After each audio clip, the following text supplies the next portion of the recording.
Hello friends, मैं कमलेश शर्मा आप सबका स्वागत करता हूं मेरे YouTube channel Takshashila the student times में। और आज बात करते हैं सीक्वेंस के लेकर। तो आज हम चलते हैं यूनिट नंबर 12 पे। तो आपका यूनिट नंबर 12 जो है 12th में वो है एल्डिहाइड, कीटोन और कार्बोक्सिलिक एसिड। तो सबसे पहले हम आपको लेकर चलते हैं सीधा सीधा कार्बोक्सिलिक एसिड पर।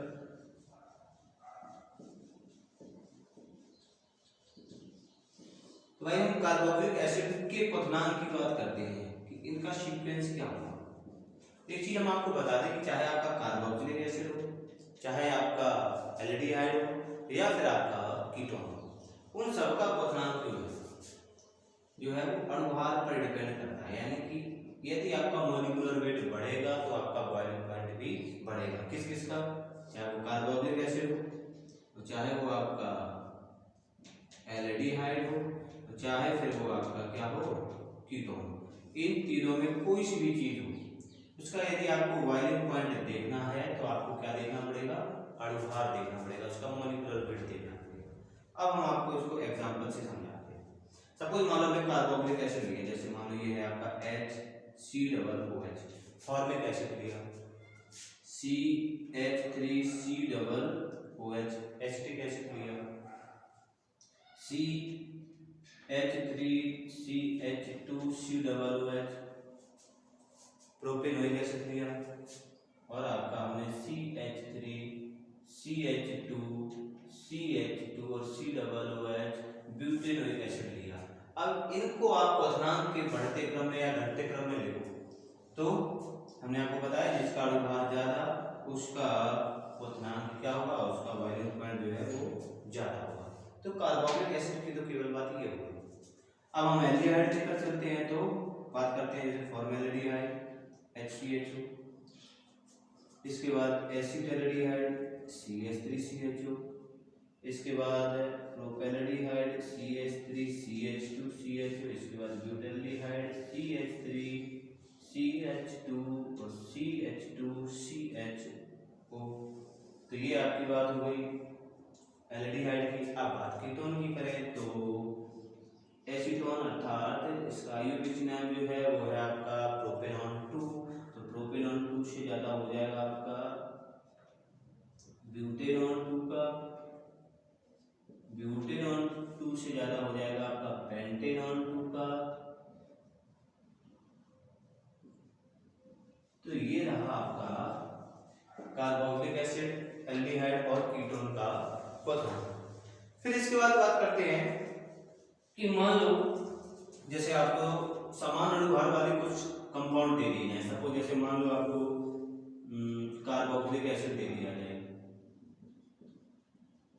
Carboxylic acid alcohol, carboxylic acid यानी कि RCOOH, एल्कोहल का मतलब हो गया ROH, ईथर का मतलब हो गया ROR, कीटोन का मतलब हो गया R2CO, एल्डिहाइड का मतलब है RCHO, और मान लो एल्केन RH। ये इतने सारे कंपाउंड देखिए और कहें कि इनको क्वथनांक के क्रम में व्यवस्थित करो। एल्डिहाइड है, एल्कोहल है, ईथर है, कीटोन है, एल्डिहाइड है और आपका क्या है, एल्केन है। इन सबको यदि पूछा जाए कि क्वथनांक के क्रम में लिखो तो कैसे लिखोगे? तो देखो हम आपको सीक्वेंस बता दें।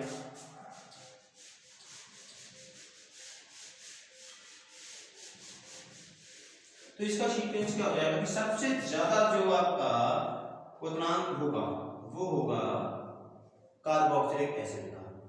कार्बोक्सिलिक एसिड के बाद होगा आपका एल्कोहल का, एल्कोहल के बाद जो होगा आपका वो होगा कीटोन का, कीटोन के बाद एल्डिहाइड का, एल्डिहाइड के बाद आपका ईथर का, और ईथर के बाद होगा आपका एल्केन।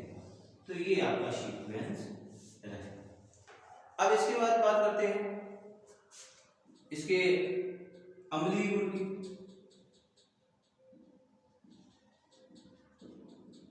अम्लीय गुण के लिए केवल आपको बात करनी है कार्बोक्सिलिक एसिड से रिलेटेड। तो अम्लीय गुण में क्या हो जाएगा, जो आपका कार्बोक्सिलिक एसिड है उसकी बात करते हैं RCOOH। तो RCOOH में उपस्थित जो आपका ये R है ये प्लस आई प्रभाव प्रदर्शित करता है, यानी कि प्लस आई प्रभाव वाला समूह है। तो जब प्लस आई प्रभाव वाला समूह होगा तो अम्लीय गुण क्या हो जाएगा, कम होगा। अर्थात यदि बढ़ेगा तो आपका अम्लीय गुण क्या हो जाएगा, कम होता जाएगा। इसका मतलब क्या हुआ, जैसे हम आपको एक एग्जांपल समझाते हैं, जैसे HCOOH फॉर्मिक एसिड ले लिया, एक हमने आपका CH3COOH एसिटिक एसिड ले लिया, और एक हमने आपका C2H5COOH यानी कि प्रोपेनॉइक एसिड ले लिया, और हम कहेंगे इनको अम्लीय गुण के बढ़ते क्रम में लिखो, तो आपको क्या देखना है, R का मतलब क्या है, प्लस आई प्रभाव। प्लस आई प्रभाव सबसे कम किसमें है, देखो यहाँ पर CH3 है, यहाँ C2H5 यानी कि यहाँ पर एल्किल समूह बड़ा है, तो इसका मतलब क्या है, इस पर प्रभाव ज्यादा है, इस पर कम है और इस पर है नहीं, तो इसका मतलब क्या हुआ, अम्लीय गुण का क्रम ये हो गया। अब मान लो कि आपको ये कार्बोक्सिलिक एसिड के साथ साथ अन्य तत्व दे दें, जैसे मान लो ये फिनॉल दे दें और एल्कोहल दे दें और कहें कि इनको अम्लीय क्रम में लें, तो क्या होता है कि कार्बोक्सिलिक एसिड का जो अम्लीय गुण है वो सबसे अधिक, और आपका एल्कोहल का जो अम्लीय गुण है वो क्या होता है, सबसे कम होता है, कंपैरिजन टू अदर। अब इसके साथ ही साथ हम बात करते हैं जो कार्बोक्सिलिक एसिड है, इसकी गलनांक की भाई कार्बोक्सिलिक, सॉरी अब एक चीज रह गई, अब क्या है ये तो हमने आपको बताई नहीं।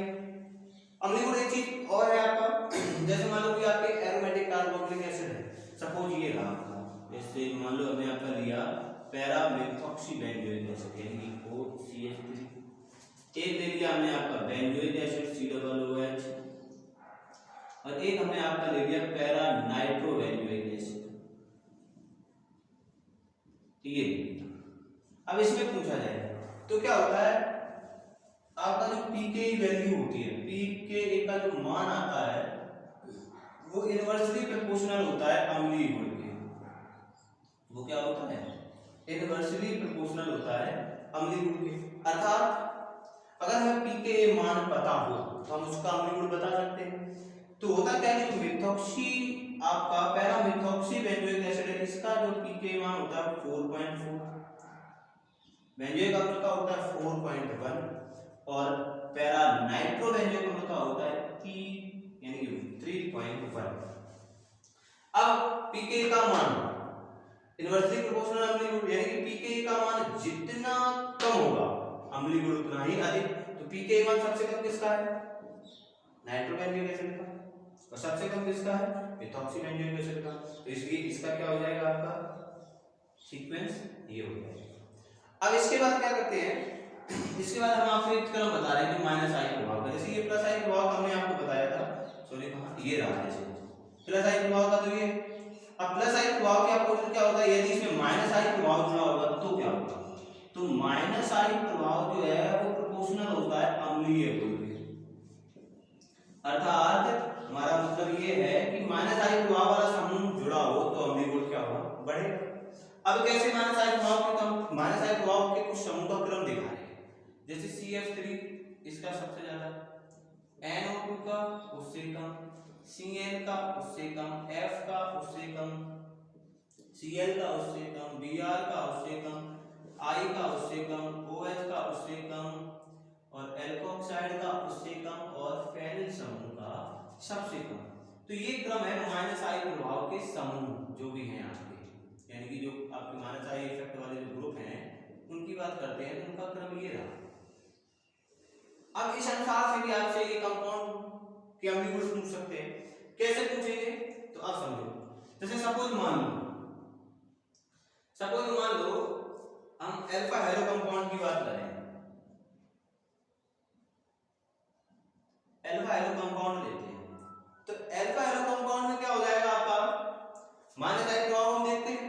सपोज मान लो हमने आपका ये, जैसे मान लो एक एग्जांपल हम आपको दिखा दें, एसिटिक अम्ल लिया, और एसिटिक अम्ल में हम क्या करेंगे, एक हाइड्रोजन परमाणु हटा करके, क्योंकि एसिटिक अम्ल का ये वाला कार्बन अल्फा कार्बन से जुड़े हुए ये हाइड्रोजन अल्फा हाइड्रोजन, तो यहां से हम एक हाइड्रोजन हटा करके एक हैलोजन लाते हैं।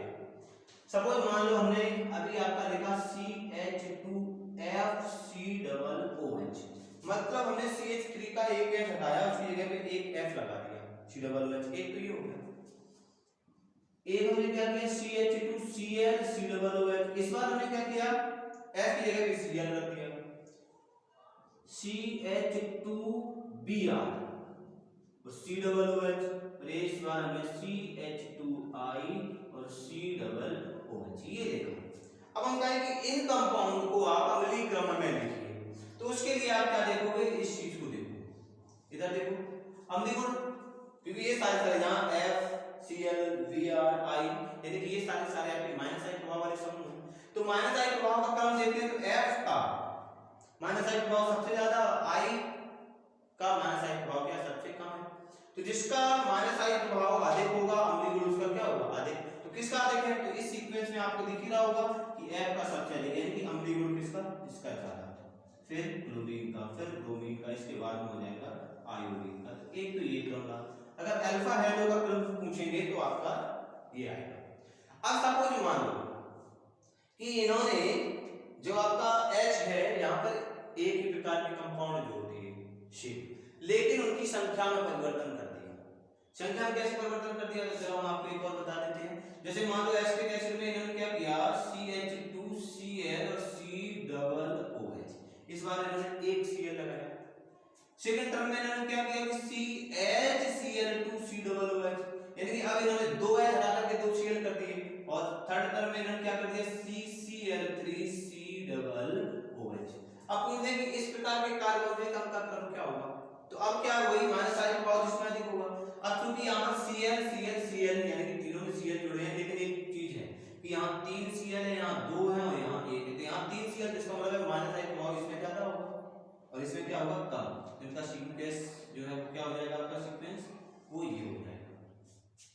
अब सपोज ये मान लो कि समान प्रकार के जोड़े हैं और एक ही ये हैलोजन हटा रहे हैं। जैसे हम आपको एक एग्जांपल देते हैं, जैसे ये है CH3 CH2 और CHCl और COOH, यानी कि अभी इन्होंने जो Cl जोड़ा वो अल्फा वाले कार्बन पे जोड़ा। सेकेंड टर्म में इन्होंने क्या किया कि जो आपका Cl जोड़ दिया वो बीटा वाले, यानी कि यहां से उठाकर यहां जोड़ दिया CH2COOH। और थर्ड वाले में क्या किया इन्होंने, गामा वाले पे जोड़ दिया CH2Cl CH2CH2COOH, ये कंपाउंड दे दिया। अब कहें कि इनका क्रम बताओ तो क्या हो जाएगा, तो फिर जो माइनस आई प्रभाव है इसकी दूरी बढ़ेगी। माइनस आई प्रभाव की क्या है, दूरी यदि बढ़ती है तो दूरी बढ़ती है तो क्या होता है, आपका अम्लीयता क्या हो जाती है, कम हो जाती है। तो दूरी बढ़ेगी तो अम्लीयता क्या होगी, कम होगी। यानी सबसे अधिक दूरी किसमें है, क्योंकि COOH से यहाँ देखो इतनी दूर, यहाँ पर दूसरे वाले कार्बन पर, यहाँ पहले वाले कार्बन से, यानी कि सबसे ज्यादा जिसमें ये पास में होगा आपका हाइड्रोजन समूह, उसका अम्लीय गुण क्या होगा, ज्यादा होगा। तो इसका क्या हो जाएगा, ज्यादा, और इसका क्या हो जाएगा, कम। तो ये रहा आपका सीक्वेंस आपका किसका, कार्बोक्सिलिक एसिड का। और कार्बोक्सिलिक एसिड से आप समझ लेना 100% कोई ना कोई एक सीक्वेंस आपको मिलेगा। तो आप इसको कॉपी पेन लेकर बैठें और साथ ही साथ इसको कॉपी में लिख भी लें।